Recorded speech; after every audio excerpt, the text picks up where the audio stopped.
오늘 주시는 하나님의 말씀은 시편 62편입니다. 할렐루야. 오늘 이 시편 62편 말씀은 아주 복합적인 내용들이 이렇게 담겨져 있습니다. 가장 핵심이 되는 뼈대가 2절과 6절입니다. 보면 오직 저만 나의 반석이시요 나의 구원이시요 나의 산성이시니 내가 크게 요동치 아니하리로다. 또 6절을 보면 오직 저만 나의 반석이시요 나의 구원이시요 나의 산성이시니 내가 요동치 아니하리로다. 이 두 뼈대가 이렇게 딱 박혀져 있는데 우리 성경에는 그저 저만 나의 구원이시요 저만 나의 반석이시요 그렇게 표현이 되어 있고요. 이번에 새롭게 번역된 개정개혁판에 보면 그분은 이렇게 표현이 되어 있습니다. 원래 그 원문을 보게 되면 우리 예수님께 지칭이 되는 아주 독특한 표현인 후, 그 사람이라는 표현이 나와요. 그래서 이것을 우리 신약의 성도의 입장에서 보면 원문대로 이렇게 이해할 수 있습니다. 원문을 보면 이렇습니다. 진실로 그분은 나의 바위시며 나의 구원이시며 나의 피난처 신이이다. 나는 크게 흔들리지 아니하리이다. 6절도 마찬가지예요. 진실로 그분은 나의 바위시요 나의 구원이시며 나의 피난처이시나이다. 그래서 나는 흔들리지 아니하리이다. 제가 우리 성경에는 반석이라고 되어 있는데 이걸 굳이 제가 바위라고 번역을 한 것은 신약 성경에 우리 예수님이 하신 말씀을 염두에 두었기 때문입니다. 반석이라는 말이나 바위라는 말이나 다 똑같은 얘기거든요. 그리고 이제 구원이라는 말이 나오고요. 그 다음에 우리 성경에는 산성이라고 되어 있는데 이 산성이라는 것은 뭐냐면 높이 있는 피난처를 말하는 거예요. 피난처라고 하는 것은 적이 침투해 들어왔을 때 우리가 이 지상 들판에 있다가는 적들에게 다 잡혀서 죽든지 그렇게 되지 않습니까? 그래서 산에 위치한 소위 말하는 요새라고 하는 피난처로 다 도망을 가는 거예요. 그러면 그 성 안으로 툭 들어가면 성문만 닫으면 어느 정도 보호함을 받을 수 있지 않습니까? 그런 의미에서 이 피난처 혹은 산채 혹은 요새 우리 성경으로는 산성이라고 표현을 한 것입니다. 거기에 들어가니까 어떤 결과가 있어요? 요동치 않는 거예요. 흔들리지 않는 거예요.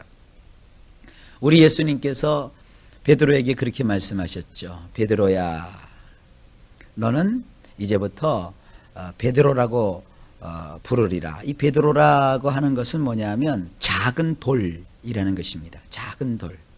내가 나의 교회를 내 위에 세울 것이다. 천주교에서는 내 위에라고 하는 것을 베드로라고 하는 사람을 뜻한다고 하고 또 우리같이 개혁교회에서는 그 베드로가 주는 그리스도시요 살아계신 하나님의 아들이십니다 라고 고백했던 그 신앙 고백이라고 하는 겁니다. 근데 원문을 보게 되면 베드로를 가리켜서 주님은 작은 돌멩이라고 표현을 했어요. 그러면 진정한 반석, 진정한 큰 돌, 진정한 바위는 누구시냐? 그것은 사도 바울을 통해서 주님께서 우리에게 말씀하셨는데 반석은 곧 큰 바위는 누구냐? 예수 그리스도이시라는 거예요.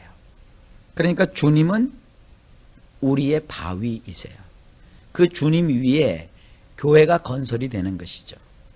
주님을 하나님으로 영접하고 하나님으로 고백하는 그 믿음을 가진 사람들이 그들의 바위가 되는 그 바위 위에 우뚝 우리의 신앙을 세우는 것이죠. 집을 지을 때 보면 기초를 이렇게 팝니다. 근데 기초를 파는데 원래 그 땅에다가 기초를 팔 때는 땅을 메우면 안 되거든요. 옛날 같으면 그래서 이렇게 땅을 파다 보면 땅이 그 오랜 세월을 통하여서 바위처럼 단단히 굳어진 그 층을 발견하면 거기다가 기둥을 세우고 집을 앉히는 겁니다.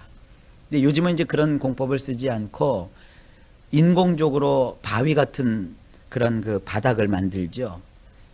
포크레인을 갖다가 땅을 깊게 파고 그 밑에다가 철근을 쫙 깔고 그 위에다가 콘크리트를 부어요. 그래서 바위처럼 만들지 않습니까? 그리고 나서 그 위에다가 또 철근 기둥을 세워가지고 집을 짓는다고요. 그러니까 옛날이나 지금이나 원리가 똑같아요.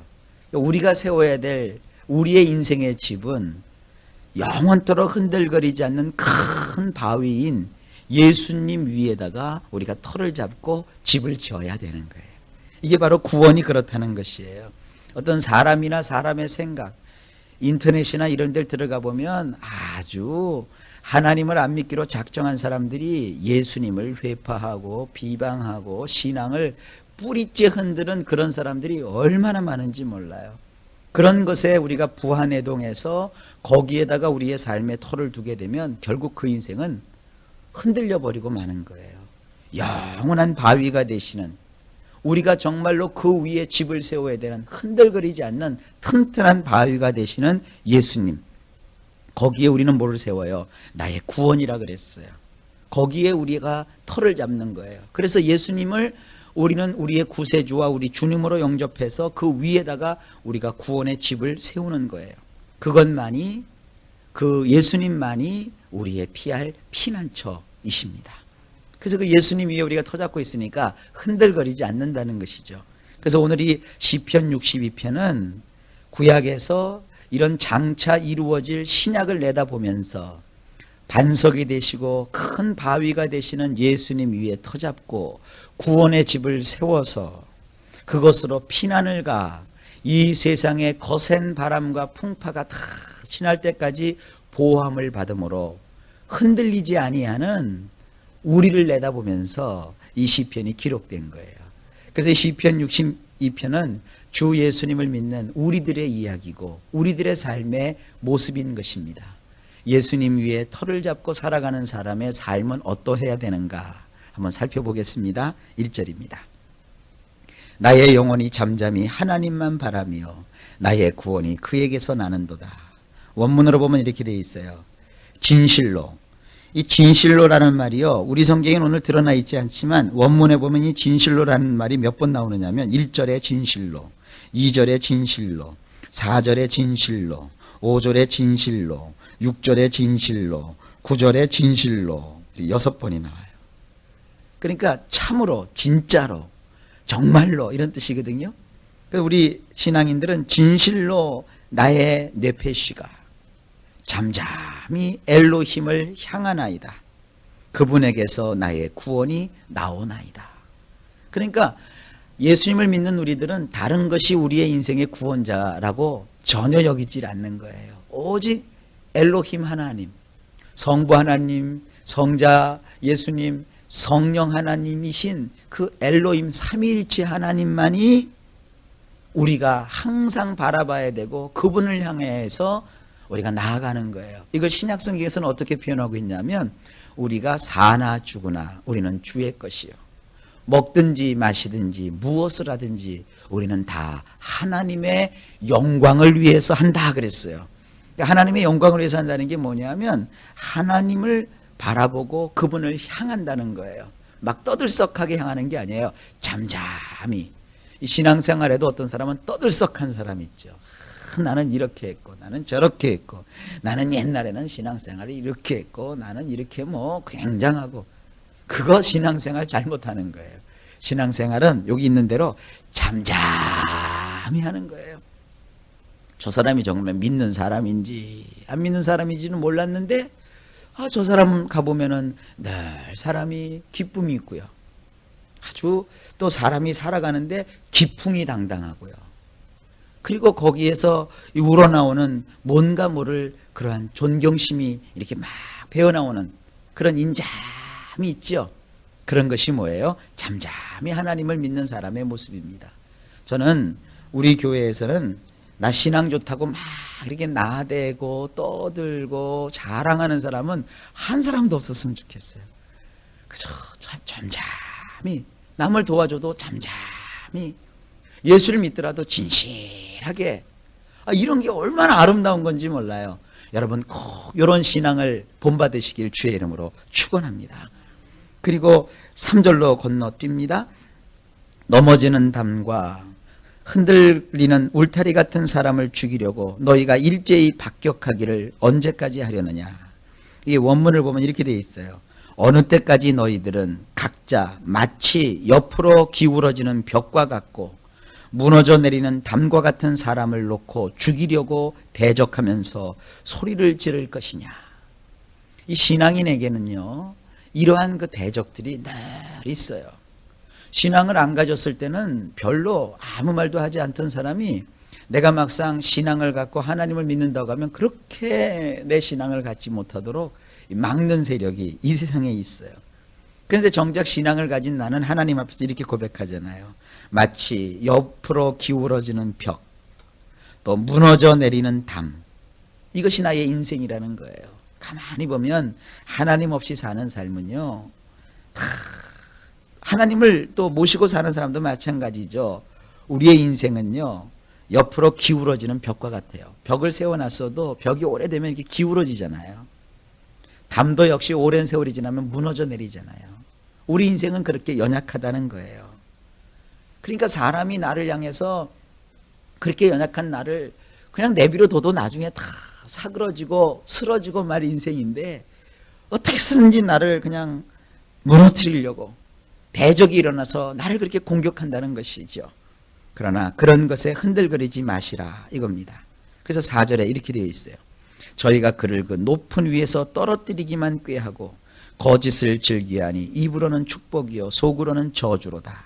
원문을 보면 이렇게 되어 있습니다. 진실로 존엄한 위치에 있는 그를 몰아내려고 음모를 꾸미며 거짓을 즐거워하나니 그 입으로는 그들이 축복을 하면서도 속으로는 그들이 저주를 하는구나.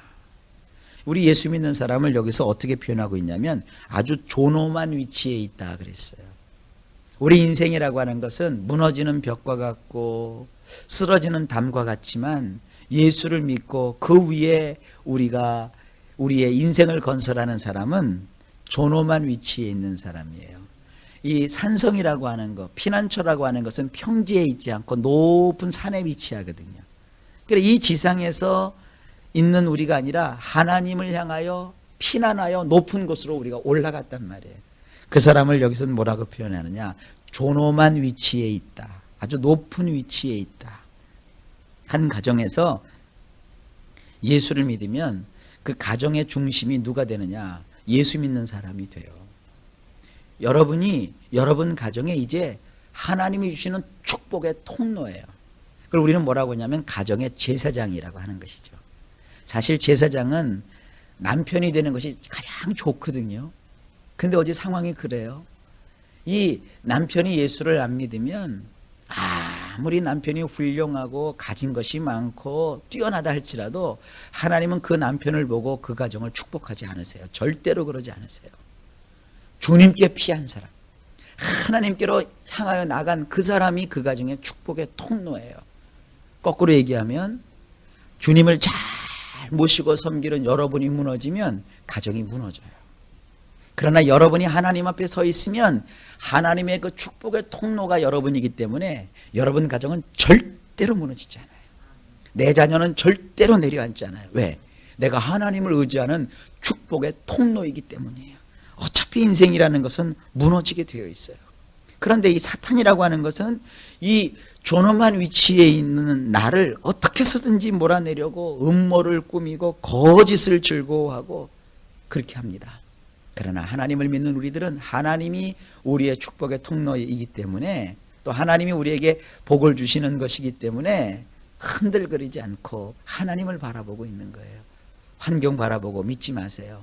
절대 신앙생활하면서 입으로 한 몫을 하면은 안 됩니다. 여러분 평생 천국 가는 그날까지 입으로 첫째, 하나님을 배신하거나 배반하는 말 절대로 내지 마세요. 둘째, 하나님의 종인 주의 종들. 목사님은 물론 내가 모시고 내가 섬겨야 되는 목사님은 내 교회에 있지만 이 세상에는 여기 있는 목사 한 사람만 목사가 아니에요. 우리 주변에는 참 훌륭한 목사님, 물론 훌륭한 분도 있지만 훌륭하지 못한 분도 계시거든요. 그러나 그런 목사님들을 우리가 입을 열어서 절대로 대적하시면 안 돼요. 왜냐하면 하나님에게 속한 하나님의 사람이니까요. 그리고 세 번째로는 여러분, 하나님의 교회를 함부로 하지 마세요. 하나님의 교회를 존중히 여기고 귀중히 여기시는 그런 삶을 살아가시기를 바라요. 그리고 네 번째로, 이건 정말로 중요한 것인데, 여러분 자신에 대해서 단 한마디의 말도 이제는 부정적으로 여러분 자신을 막, 아이고 이 복도 없는 것아, 왜 너는 팔자가 이렇게 세냐, 그런 말도 하지 마세요. 하나님이 여러분을 뽑으시고 택하셔서 하나님이 사랑하시는 자예요. 제가 한 번은요, 우리 정 목사님이 없으니까 제가 이 얘기를 한번 드릴게요. 부부싸움을 한번 했어요. 근데 나중에 하나님이 저에게 뭐라고 하시는 줄 아세요? 야 이놈아, 내가 가장 사랑하는 여자를 네가 그렇게 함부로 얘기할 수 있어? 하나님이 나를 혼내키시더라고요. 그래서 거기서 제가 깨달았어요. 아, 그렇구나. 하나님을 믿고 하나님 앞에 서 있는 자는 하나님이 사랑을 하시는 그런 자구나. 그래서 제가 그때 하고 나서 굉장히 하나님 앞에 회개를 했다고요. 여러분은요, 이 세상 누가 뭐라고 해도 하나님이 정말로 아끼시는 그런 하나님의 자녀예요. 하나님이 여러분을 둘도 없이 사랑하시고 아끼신단 말이에요. 자녀가 10자녀면은요, 그 중에서 특별히 사랑하는 자가 있기도 하지만 10자녀 모두 나에게 있어서는, 부모에게 있어서는 한 명도 빼놓지 않고 귀중한 자들이에요. 어떤 사람이 자식이 너무 많았는데 이웃 사람이 와서 그 자식 중에 하나를 자기한테 양자로 달라 그랬대요. 그래서 첫째는 장남이라 안 되고, 둘째는 장녀라 안 되고, 뭐 다 따지고 보니까 저놈은 성질이 고약해서 남 주면 안 되고, 저놈은 너무 예뻐서 남 주면 안 되고, 저놈은 너무 똑똑해서 남 주면 안 되고, 그렇게 하다 보니까 맨 마지막 저놈은 막내기 때문에 안 되고, 한 명도 줄 자가 없더래요. 그거예요. 하나님이 보실 때 여러분들을 보면 너무너무 소중한 거예요. 잘나면 잘난 대로, 못나면 못난 대로 하나님은 우리를 한 사람도 외면하지 않으세요. 그런 사랑을 여러분들이 받고 사는 거예요. 그 하나님의 사랑을 받았으니까 까짓것 세상 살면서 뭐 남편 사랑 좀 못 받으면 어때요? 세상 살면서 내가 친구들한테 조금 왕따 당하면 어때요? 그건 아무런 문제가 되지 않아요. 하나님이 나를 사랑하시기 때문에, 내가 하나님을 의지하기 때문에, 바로 그거예요. 사람은 어차피 겉으로는 축복을 말하지만 뒤로는 저주를 해요.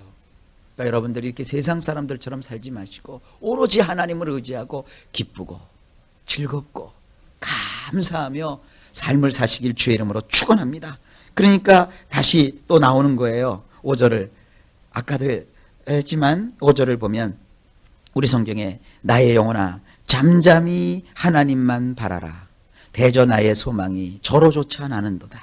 원문으로 보면 진실로 나의 내페시가 엘로힘께로 잠잠히 향하나이다. 왜냐하면 그분에게서 나의 소망이 나오기 때문입니다. 7절로 넘어갑니다. 나의 구원과 영광이 하나님께 있으며 내 힘의 반석과 피난처도 하나님께 있도다. 그렇죠? 자연스럽게 연결이 되죠? 원문을 보면 이렇습니다. 엘로힘 위에 나의 구원도 나의 영광도 있나이다. 반석이니까. 예수님이 나의 반석이니까 거기에서 나의 구원도 나의 인생의 영광도 거기에 있는 거예요. 나의 견고한 바위 곧 나의 피난처는 엘로힘 속이니이다. 엘로힘 속으로 우리가 피난하여 들어가는 거예요. 인터넷에 보니까 지금 세계에서 가장 큰 부자가 빌 게이츠라는 사람이에요. 나이는 지금 그분이 50대 중반쯤 되는데 세계에서 돈이 너무너무 많아가지고요. 그분은 그 집이 말이에요. 인터넷에 보니까 호수를 끼고 마을이에요. 마을. 한 마을인데 그게 그 사람 혼자 사는 집이에요. 보니까 막 집이 요새처럼 생겼고요. 자기 혼자 사는데 집에 건물이 한 20개도 넘는 것 같아요. 뭐 주차장도 이렇게 산을 파가지고 동굴을 만들어서 거기 막 탁 만들고 집에 요트장도 있고 뭐 풀장도 있고 이 땅바닥에다가 스피커를 다 깔아갖고 이 사람이 걸어다니면 자기가 좋아하는 음악이 이 막 땅에서도 막 나오고요. 기가 막히게 해놨어요. 그리고 나서는 자기 집이 가장 안전하다 생각하겠죠? 그건 안전한 게 아니에요. 우리는 그렇게 빌 게이츠처럼 큰 대골 같은 집을 줘놓고 산다고 해서 거기에서 안전이 있는 것이 아니에요. 우리는 어디냐? 엘로힘이라고 하는 하나님 속, 하나님 그 속이 우리의 피난처요, 우리의 거할 곳입니다. 하나님을 나의 자랑과 나의 행복으로 삼는 거예요. 그러니까 하나님 속에 우리가 들어가 있기 때문에 빌 게이츠의 그 대저택도 하나도 부럽지가 않아요. 그 사람이 꼭 옛날에 왕이 그 왕궁에 살듯이 왕궁처럼 줘놓고 있지만 옛날 왕을 보세요. 여러분 옛날에 그 SBS 드라마 무슨 여인들인가 그런 게 있었죠. 궁궐에서 있는 여인들의 그 암투가 막 있었잖아요. 그러니까 궁궐이라고 해도 거기 보면 아주 복잡한 거예요. 오직 여호와 그분 안에만 행복이 있고 평화가 있고 거기에 참 기쁨이 있다는 사실을 아시고 여러분들이 뭐 100평짜리 아파트에 살고 200평짜리 아파트에 산다고 의시되는 사람보다도 더 마음속에 담대함을 가지고 사세요. 우리는 그보다 더 좋은 하나님 속에서 사는 거예요. 하나님이 우리를 채워주시고 우리에게 도움을 베풀어 주시는 거예요. 그래서 이렇게 말씀하고 있습니다. 8절입니다. 백성들아 시시로 저를 의지하고 그 앞에 마음을 토하라. 하나님은 우리의 피난처시로다. 사실 저는 이 표현이 원문에 나와 있는 것보다 더 좋아요. 얼마나 멋있어요. 근데 원문은 좀 다르게 되어 있어요. 원문은 이렇게 되어 있습니다. 좀 맹성맹성하게 되어 있거든요. 그 어떤 때라도 백성들아 그를 의지할지니라. 너희들의 마음을 그분 앞에 쏟아놓거라. 엘로힘은 우리를 위한 피난처시니라. 여러분 마음을요 하나님께 쏟아놓으세요. 하나님께 기도할 때 좋은 것만 기도하는 거 아니에요. 어떤 때는 하나님 나 저 사람이 죽이고 싶도록 미워요. 그것도 쏟아놓는 거예요. 하나님 나 정말 이런 거 싫어요. 그런 나쁜 것도 하나님께 다 쏟아놓는 거예요. 하여간 마음에 있는 것은 말이죠. 마음에 담지 마시고 하나님께 나와서 다 일러버리세요. 다 쏟아놓으세요.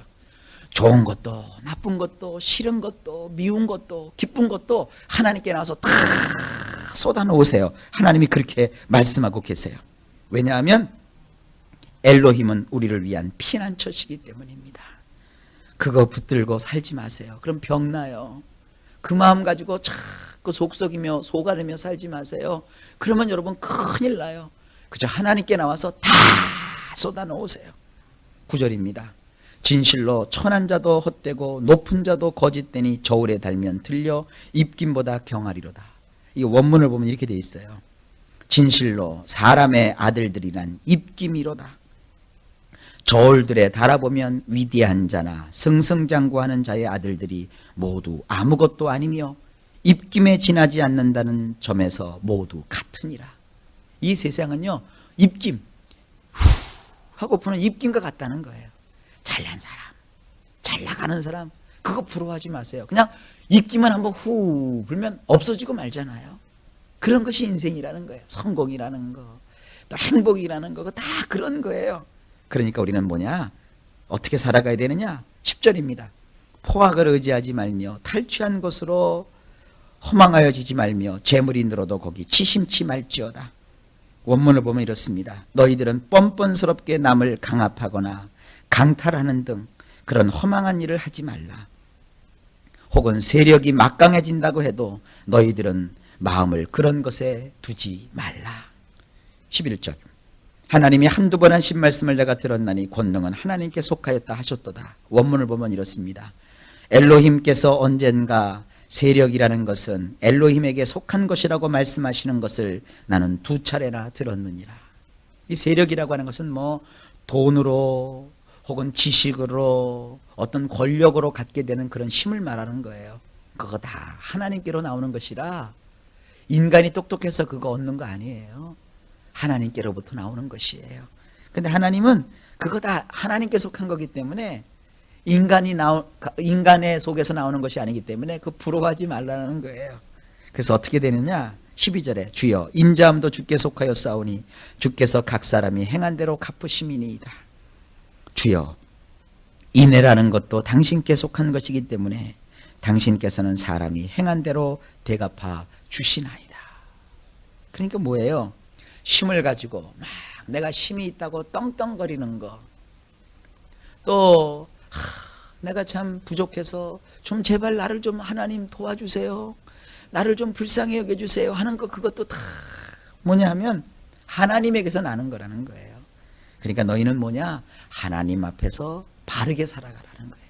그럼 하나님이 사람이 행한 대로 되갚아 주신다는 거예요. 내가 어떤 사람에게 잘해줬는데 그 사람이 나를 아주 박대하고 나를 뭐라고 할까요? 궁지에 몰았다고 해보세요. 그러면 막 속상하죠. 근데 이 원리를 아시면 돼요. 내가 이 사람한테 친절을 베풀었고 잘해줬어요. 근데 이 사람은 오히려 나에게 포악을 하고 나에게 선을 악으로 갚았어요. 근데 나의 인생을 보상해 주시는 분은 그 사람이 아니라 하나님이시에요. 그럼 놀랍게도요, 전혀 생각하지 않았던 이 사람이 내가 그 사람에게 베풀어 줬던 것보다도 더 좋게 해서 나에게 하나님이 갚도록 해주세요. 그러니까 여러분들 인생 살면서 꼭 저 사람이 내가 은혜를 베풀었는데 그 사람한테 뭘 받아야지 그렇게 하지 마세요. 은혜 베푸는 것도 다 누구한테 속해 있는 거예요? 하나님께 속해 있는 거예요. 그러니까 여러분들은 이렇게 하나님만 믿고 의지하세요. 그러면 절대 손해 안 나게 하세요. 지금은 미치는 것 같아도 절대 미치지 않아요. 요거를 깨닫는 게 뭐예요? 요게 신앙이에요. 요걸 못 깨달으면 맨날 시험 들어요. 요랬다 저랬다 요랬다 저랬다. 이 신앙 그런 거 아닙니다. 오늘 본문의 반석은 누구예요? 예수님. 그 위에다가 내가 구원을 받고 거기를 피하는 거예요. 그리고 하나님을 믿을 때는 어떻게 믿는 거예요? 잠잠히 믿는 거예요. 그리고 하나님을 의지하는 거예요. 하나님이 여러분을 가장 사랑하신다고요. 그리고 세상 살면서 잘난 사람 보고 부러워하지 마세요. 그건 뭐예요? 후 하고 입김이에요. 또 그렇다고 해서 이렇게 불쌍한 사람 외면하지 마세요. 내가 도울 수 있는 사람 도와주고, 없는 걸 억지로 도와주는 건 아니죠. 내가 품어줘야 될 사람 품어주고, 우리 가정에 내가 바로 축복의 통로다.